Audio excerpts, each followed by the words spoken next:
Do you never know what to watch? Are your to-be-watch list constantly growing? Do you spend longer time on Netflix trying to figure out what to watch instead of actually watching something? Are you conflicted about what your next watch should be? Should it be a movie, a TV show, a variety show, a drama, Asian, Swedish, English, Spanish? Do you have those problems? Because I do. So the thing is, I started doing readathons in April. I did it first for the Owls and then for the Make Your Myth Taker readathon. And what I found from doing readathons and basing the books I read on prompts is that it's actually helping me with reading and reading a variety of books. I started to think about, okay, but can I apply this to the things I watch as well? Because there's this thing, right?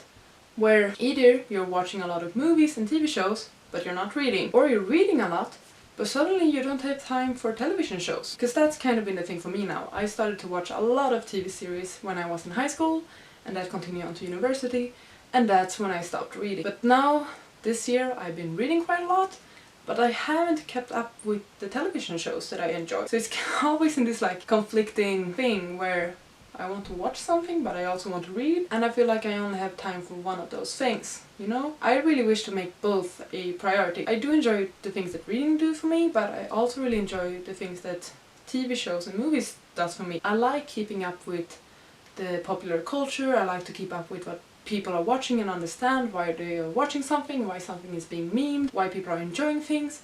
I also have a personal interest in the making of movies and TV series and things like that. I really like to analyze the characters, the storytelling, but also the settings, how they are made, how things are thought through, how things are being filmed. I thought that I could try to solve this issue by having a game where I give myself prompts on what to watch for the next month. Just like with the readathons, you are given prompts on what to read and you create your TBR off of that. I want to do the same for movies and shows. I want to create a TBW for my month, a to be watched. A while back I did these circular cards, it's not even cards, I have these circular papers I cut out and I wrote prompts on them. There's about 60 of them, so there's quite many. Some of them have red writing on them and some of them have blue writing on them. And this is a distinction between two kind of different categories. So I used to be a huge fan of Asian dramas, K-dramas,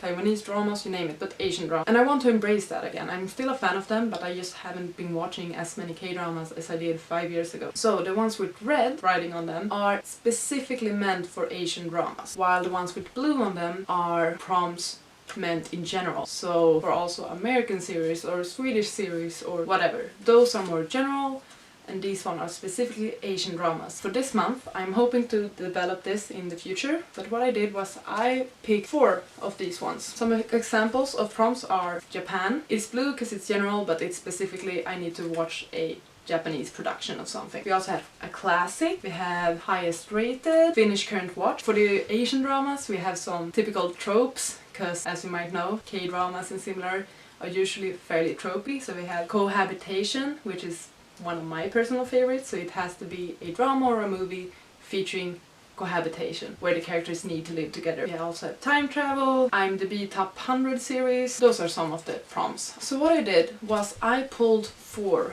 out of these ones. You will see the clip now.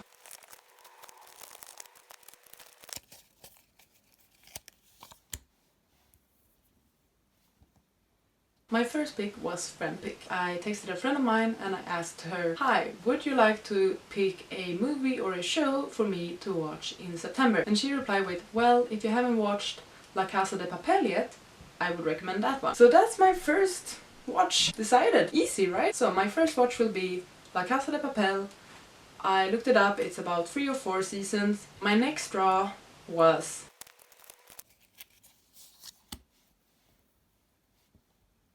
a short one. What I consider a short one is a show that I could actually finish within the month. So perhaps a show with 1 season, or I personally just have 1 season left of that show. It's open for interpretation. But for this one, I plan on watching The New Legends of Monkey. I watched the first season 2-3 years ago, or when it was first released. I loved that one, highly enjoyed it. Thought it was so just nice, easy to watch, enjoyable, funny. And they recently released the second season in August, and I have started watching that one. I watched 2 episodes, and there's a total of 10 episodes in the season. Each episode is about 20-25 minutes long, and I only have 8 episodes left of the season. I don't know why I didn't continue watching it. I didn't get hooked or something like that, but I would really like to finish it, because from what I've seen on Tumblr at least, people are really enjoying this second season as well. My third draw was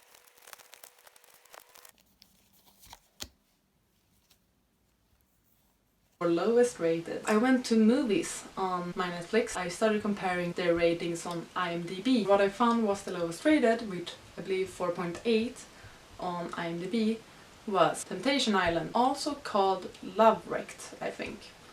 It's a early 2000s movie featuring Amanda Bynes. I don't know that much more about it, but that's all I needed to know to add it to my plan to watch list. Even though it apparently has a low rating, I mean, you can enjoy bad movies, we all know that. I'm excited. The last prompt I drew for what to watch in September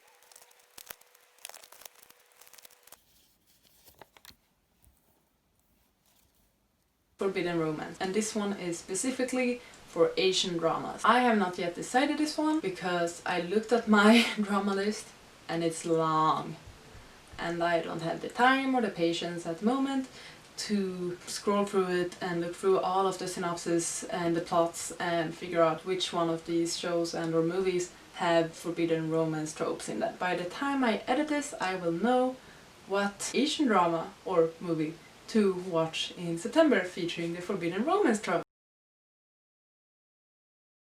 And that's basically this video. In September I'll be watching La Casa de Papel, although I don't think I will be able to watch the entire show. And then I'll be finishing the new Legends of Monkey. I'll also be watching Love Wrecked, and I'll be watching some Asian drama or movie. We'll see how this goes, if this is something I'll keep doing. I really enjoy the concept. I might work a bit more on the actually game thing of this. Also, if you want to play along, or if you want to use this idea to figure out what you want to watch in September, or any month for that matter, feel free. Either use the same prompts that I drew or come up with your own. We all have that thing where we don't know what to watch, but we have so much to watch. It's like with clothes. I never have something to wear, but my wardrobe is filled. That's why I always go for the Hawaii shirts. That's that, I guess. Thank you so much for watching. I'll see you later.